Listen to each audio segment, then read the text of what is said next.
आदरणीय श्री नरेंद्र मोदीजींच्या कारकिर्दीला 12 वर्ष या 26 मे 2026ला आपण पूर्ण करत आहोत। मोदीजींच्या यशस्वी दूरदर्शी आणि राष्ट्रसेवेचे हे एक तप हे संपूर्ण भारताच्या नागरिकांच्या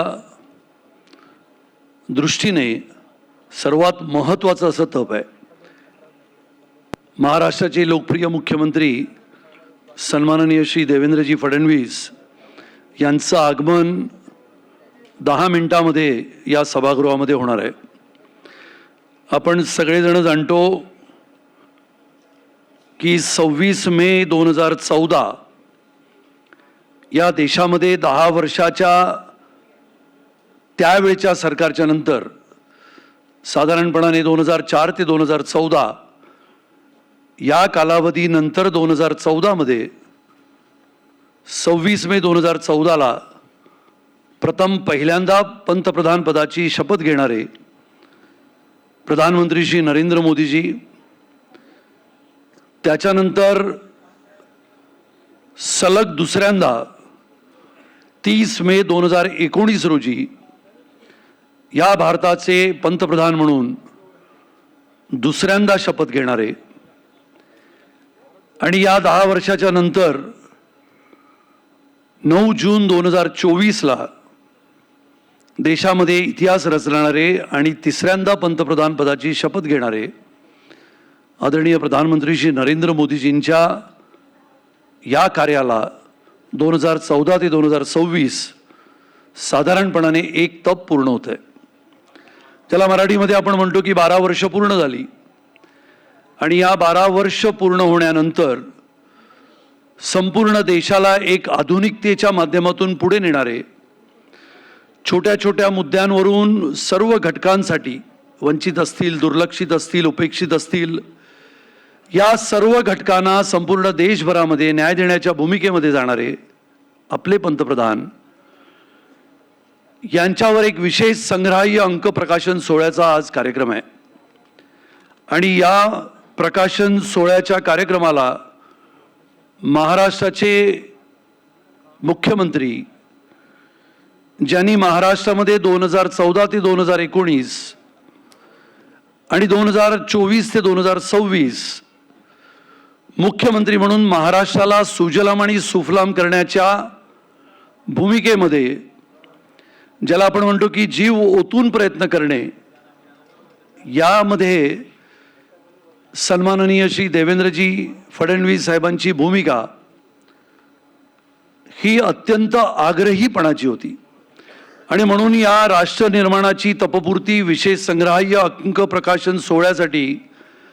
आवर्जून महाराष्ट्राचे लोकप्रिय मुख्यमंत्री यांचं आगमन एक 5-10 मिनिटांमध्येच आपल्या समोर होणार आहे।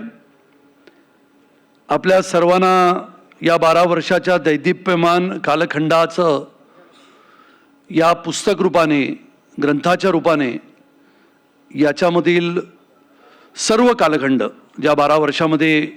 ज्या गोष्टी घडल्या, ज्या गोष्टींसाठी संपूर्ण भारत एका तपाने, विशेष करून ज्याला आपण म्हटलं होतं की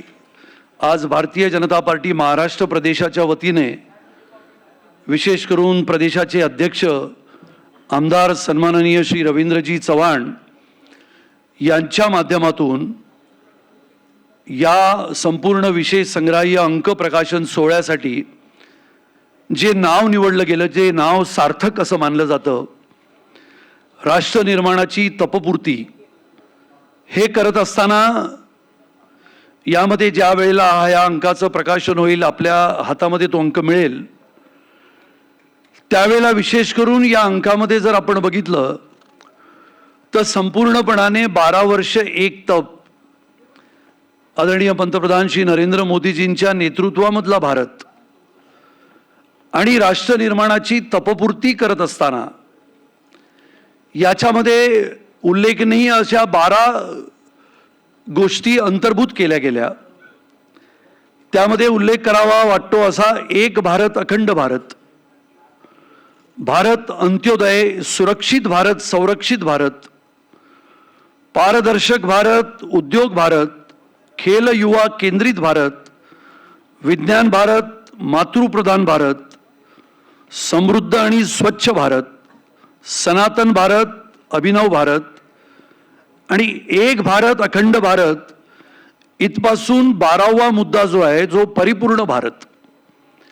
आणि त्यामुळे या तपाची सुरुवात जर 2014ला झाली तर 26 मे 2026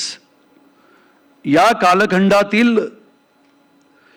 ज्या उल्लेखनीय कामगिरी आदरणीय प्रधानमंत्री श्री नरेंद्र मोदीजींच्या नेतृत्वामध्ये घडल्या,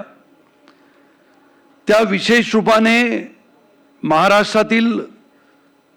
सर्व प्रतिथयश आणि ज्यांना आपण म्हणतो की ज्यांच्या माध्यमातून या सगळ्या गोष्टी पुढे जाव्यात, असे सर्व प्रतिष्ठित पत्रकार या आजच्या कार्यक्रमाला भारतीय जनता पार्टी महाराष्ट्र प्रदेशाच्या वतीने आमंत्रित केले आहेत. सर्वप्रथम मी आपल्या सर्वांचं मनपूर्वक स्वागत करतो. सन्माननीय मुख्यमंत्री येईपर्यंत तुमच्या समोर बोलण्याचं कसब चालू आहे, निरगुडकर साहेब बघतायत. आणि त्याच्यामुळे तुम्हा सगळ्यांना कल्पना आहे, म्हणजे मी मांडण्यापेक्षा तुम्हा सगळ्यांना 14 ते 26 या कालखंडामध्ये भारतीय जनता पार्टी महाराष्ट्र प्रदेशाच्या वतीने ज्या ज्या उल्लेखनीय गोष्टी महाराष्ट्रामध्ये घडल्या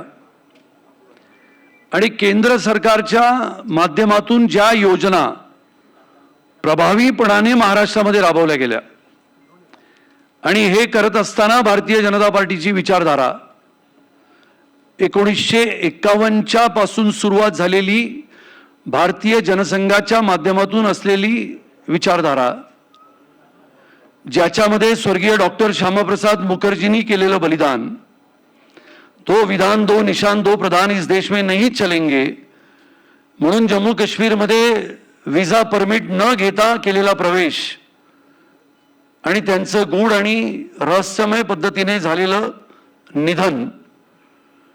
त्याच्यानंतर पंडित दीनदयाल उपाध्यायजींच्या माध्यमातून एकात्म मानववाद ही विचारधारा घेऊन पुढे गेलेला भारतीय जनता पार्टीचा त्यावेळचा भारतीय जनसंघाचा कालखंड. आणि अशा पद्धतीने जेव्हा आज ही 12 वर्ष पूर्ण होत आहेत, ही 12 वर्ष पूर्ण होत असताना माननीय देवेंद्रजींच्या मुख्यमंत्री असतानाच्या कार्यकाळामध्ये सुद्धा केंद्रातील अनेक योजना एक सक्षम कार्यतत्पर मुख्यमंत्री म्हणून त्यांनी या योजना महाराष्ट्रामध्ये राबवल्या. अशा उल्लेखनीय योजना ज्यामध्ये असं म्हणता येईल की महाराष्ट्रातील विकासाच्या गतिमानतेचा आलेख सतत उंचावत नेणारी उल्लेखनीय कामगिरी करणारे सन्माननीय मुख्यमंत्री श्री देवेंद्रजी, व त्यामध्ये केंद्राच्या PM आवास योजना असतील, 25 लाख घरांची योजना असेल, राष्ट्रीय महामार्ग जो 15,000 किलोमीटरचा महामार्ग गेल्या 12 वर्षामध्ये आपण पूर्ण केला, 2 लाख कोटी GST संकलन वरचा परतावा या महाराष्ट्राला मिळाला, जवळजवळ 250 किलोमीटरची मेट्रो रेल्वे आपण पूर्ण करत आणली. या वर्षीच्या अर्थसंकल्पामध्ये रेल्वेच्या अर्थसंकल्पामध्ये 24,000 कोटींचा अर्थसंकल्प या महाराष्ट्राला दिला. आणि त्यामुळे या सगळ्या गोष्टींचा उल्लेख करत असताना आपल्या सर्वांच्या लक्षात आणून देणाऱ्या ज्या गोष्टी आहेत, या सर्व गोष्टी आदरणीय पंतप्रधान श्री नरेंद्र मोदीजींच्या कार्यकर्तृत्वाने संपूर्ण देशामध्ये आपण बघितल्या. सर्व पत्रकार बंधूंना आणि भगिनींना माझी विनंती आहे की हा कार्यक्रम आपण 5-10 मिनिटातच सुरू करणार आहोत, त्यामुळे सर्वांनी या सभागृहामध्ये कृपा करून बसून घेण्याची विनंती मी तुम्हाला करतो. या कार्यक्रमाचं स्वरूपच असं आहे की राष्ट्र निर्माणाची तपपूर्ती या विशेष संग्राह्य अंकाचं प्रकाशन माननीय मुख्यमंत्री श्री देवेंद्रजी फडणवीस साहेबांच्या हस्ते होईल. त्यांचं आपल्या सर्वांना गेल्या 12 वर्षातील संपूर्ण देशामधील आधुनिकतेने केलेल्या सुधारणा, केलेल्या योजना आणि महाराष्ट्रामध्ये त्याचा प्रभाव, या सर्व गोष्टींचा उल्लेख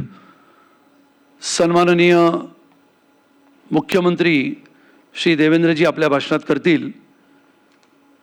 आणि आपण सगळेजण आज या कार्यक्रमाला आल्याबद्दल मी तुम्हा सगळ्यांचं स्वागत करतो. आणि आपण या कार्यक्रमाची सुरुवात करण्यासाठी सन्माननीय देवेंद्रजींच्या आगमनाने या कार्यक्रमाची आपण सुरुवात करूया.